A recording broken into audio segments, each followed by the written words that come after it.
Assalamualaikum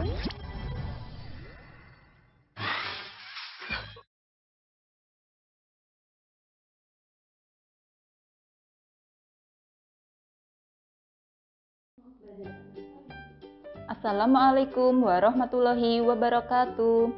Selamat pagi anak-anak kelas 4 SDI Al-Firdaus. Bagaimana kabarnya hari ini? Semoga kalian sehat-sehat selalu ya. Hari ini kita akan belajar tema 9, Kayanya Negeriku, subtema 2, pembelajaran 1 sampai 6. Al-Firdaus, siap.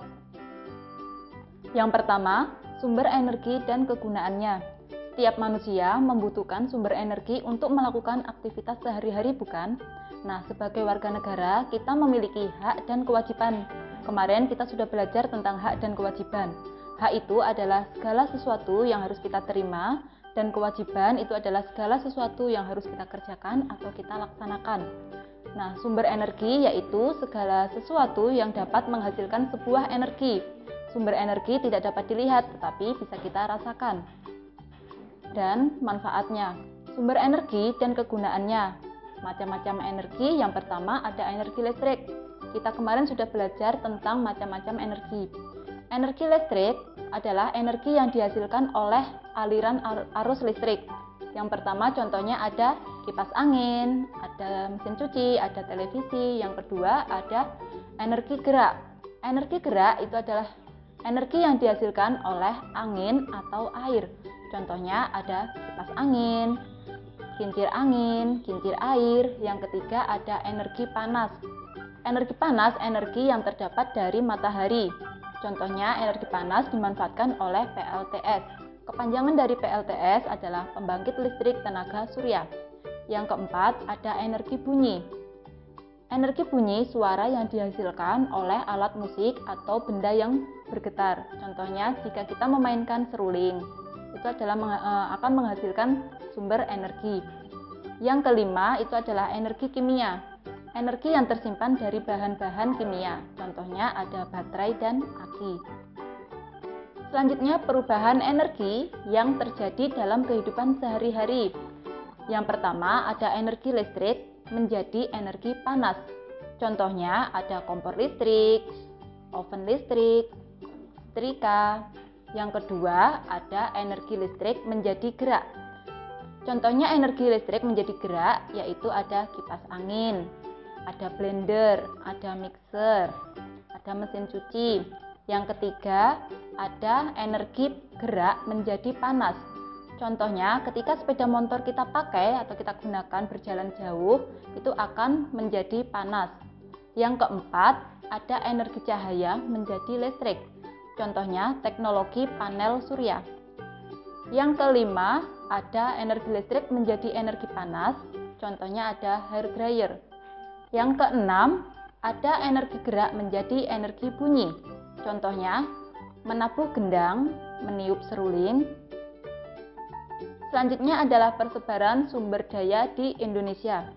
Sumber daya alam sifatnya ada dua, yaitu sumber daya alam yang dapat diperbarui dan sumber daya alam yang tidak dapat diperbarui. Kemarin kita sudah belajar tentang sumber daya alam. Apakah anak-anak masih ingat apa itu sumber daya alam? Nah, sumber daya alam adalah kekayaan alam yang dapat dimanfaatkan oleh manusia untuk mencukupi kebutuhan sehari-hari. Nah, sumber daya alam itu ada dua, yaitu sumber daya alam yang dapat diperbarui. Artinya, kekayaan alam yang apabila habis dapat diadakan kembali. Kalau sumber daya alam yang tidak dapat diperbarui, artinya kekayaan alam yang apabila habis tidak dapat diadakan lagi. Selain berdasarkan sifatnya, sumber daya alam itu dibedakan berdasarkan jenisnya, yaitu sumber daya alam hayati dan sumber daya alam non-hayati. Nah, sumber daya alam hayati yaitu berupa makhluk hidup seperti manusia, hewan, tumbuhan. Sumber daya alam non-hayati diperoleh dari benda mati, contohnya ada bebatuan, tanah, dan air. Persebaran sumber daya alam yang tidak dapat diperbarui. Yang pertama, daerah penghasil minyak bumi yang terdapat di Indonesia. Contohnya di Pulau Jawa, itu terdapat di Cepu, Cirebon, dan Wonokromo. Yang kedua, daerah penghasil batu bara yang terdapat di Indonesia, di Bukit Asam dekat Tanjung Enim dan Palembang.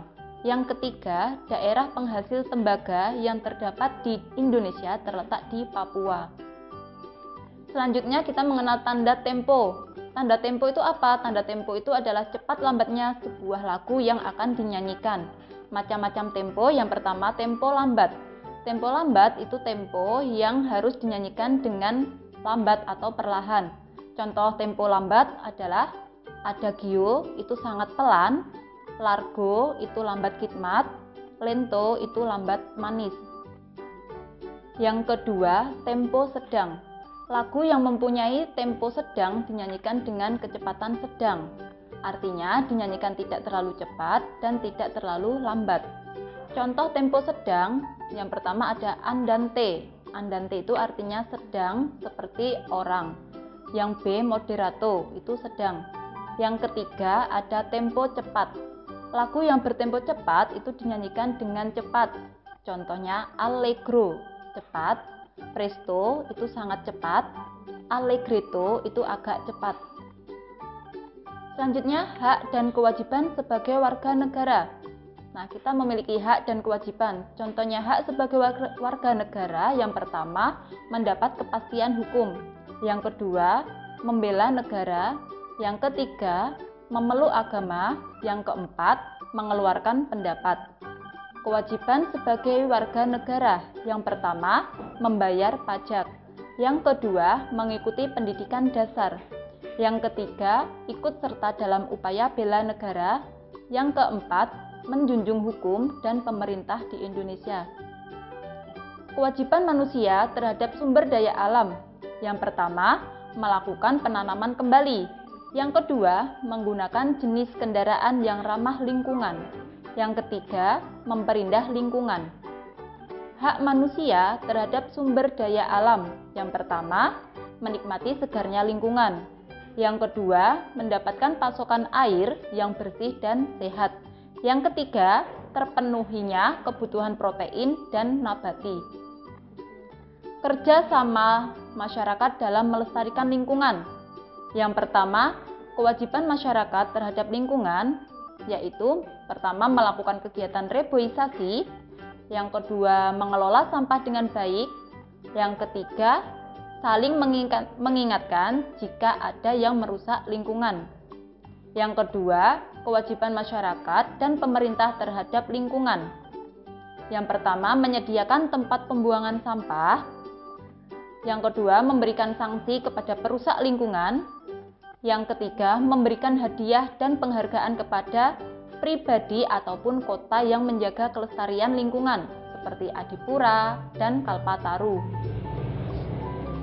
Masyarakat dan pemerintah hendaknya melaksanakan kewajiban terhadap lingkungan. Nah, manfaatnya dari lingkungan yang akan diperoleh, yang pertama, hidup aman terhindar dari bencana. Yang kedua, hasil alam melimpah. Yang ketiga, hidup nyaman karena lingkungan asri dan udara bersih. Yang keempat, sumber daya alam yang terjaga dengan baik menjadi modal pembangunan.